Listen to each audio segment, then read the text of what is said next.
You're the strong one, the one who always has it together, the one everyone calls when their world is falling apart, but the one no one ever calls just to ask if you're okay. You say, "I'm fine," so automatically, now that you don't even hear yourself saying it anymore. And somewhere, deep down, in a place you'd never admit out loud, you've started to wonder something.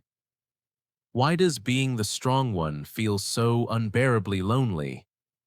Stay with me, because in the next few minutes, I'm going to explain something about you that you've felt your entire life, but never had the words for. But first, I want you to do one small thing. Just notice how many times today you've already said, "I'm fine." Hold on to that number. We're going to come back to it. And by the end, it's going to mean something very different than you think. Let me tell you about a day in your life. See if you recognize it. You wake up already carrying it.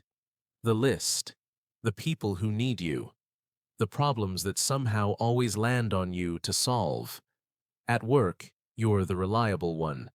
At home, you're the calm one. In your family, you're the glue, the one holding everything together so it doesn't quietly fall apart. And you do it well. You always have. People tell you all the time, "I don't know how you do it. You're so strong. Nothing ever gets to you." They mean it as a compliment. So why does it land like a sentence? Here's the part no one ever sees. The moment you finally get in the car, alone. The way your face just drops the second the door closes. The tears that show up out of nowhere in the shower, where the water hides them and no one has to know.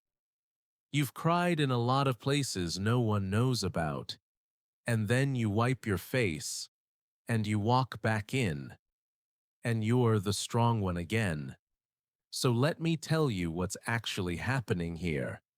Because this isn't a personality, it's a pattern. And it started a long, long time ago.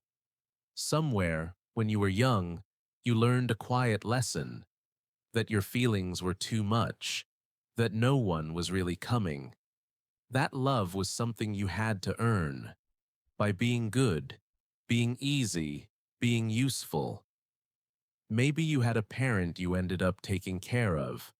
Maybe you learned that needing things made people pull away. Maybe no one ever asked how your day was, so eventually, you just stopped expecting them to. And a child in that situation doesn't collapse. A child adapts. So you became self-sufficient. You became capable. You became strong. Not because you were born that way, but because it was the only way to feel safe. There's a name for this. Hyper-independence. But you can just call it what it really was. Survival. You built a version of yourself that didn't need anyone, because needing someone had already hurt too much. And here's the part that might sting a little. The loneliness you feel? It isn't because there's no one around you. You're surrounded by people. People who love you, even. You feel alone because not one of them knows the real you. They know the strong you, the capable you, the you that shows up and fixes it. But the tired you, the scared you, the part of you that is quietly exhausted from holding everyone else up, that version of you has never once been allowed in the room. So you can sit in a house full of people who love you and still feel completely, achingly alone. Because being loved for your strength is not the same as being loved.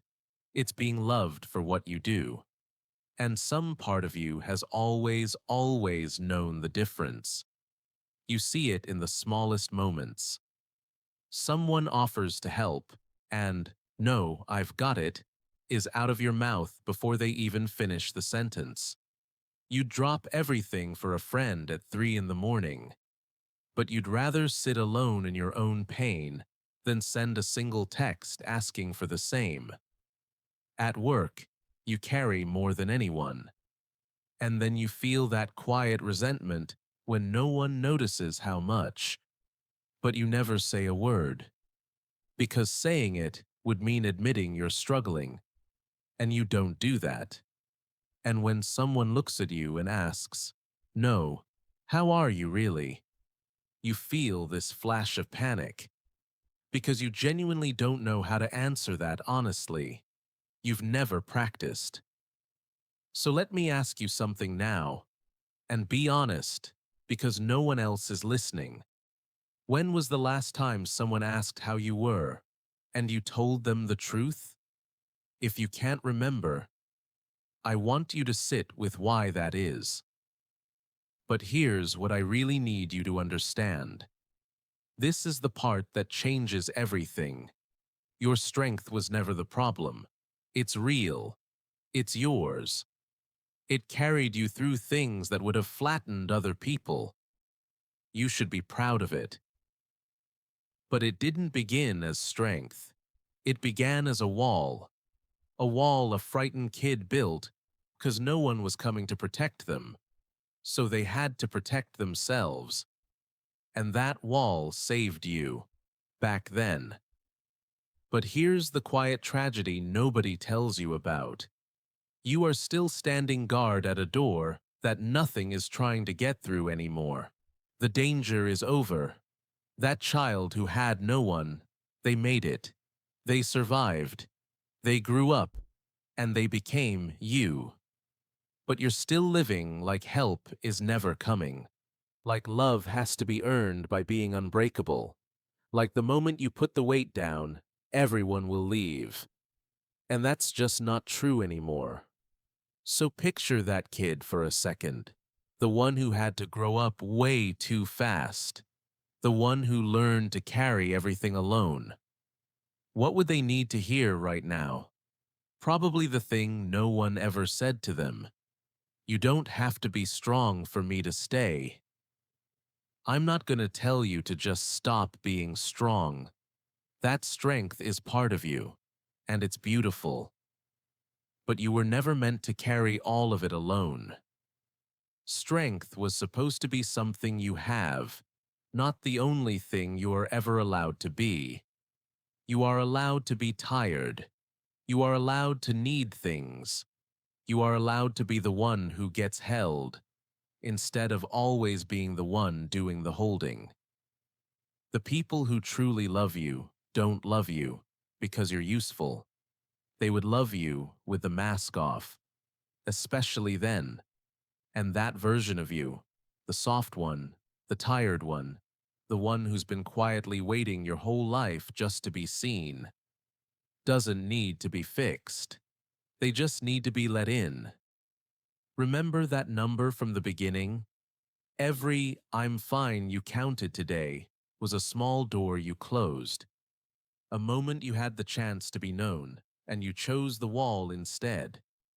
Out of habit, out of fear, out of an old lesson that stopped being true a long time ago.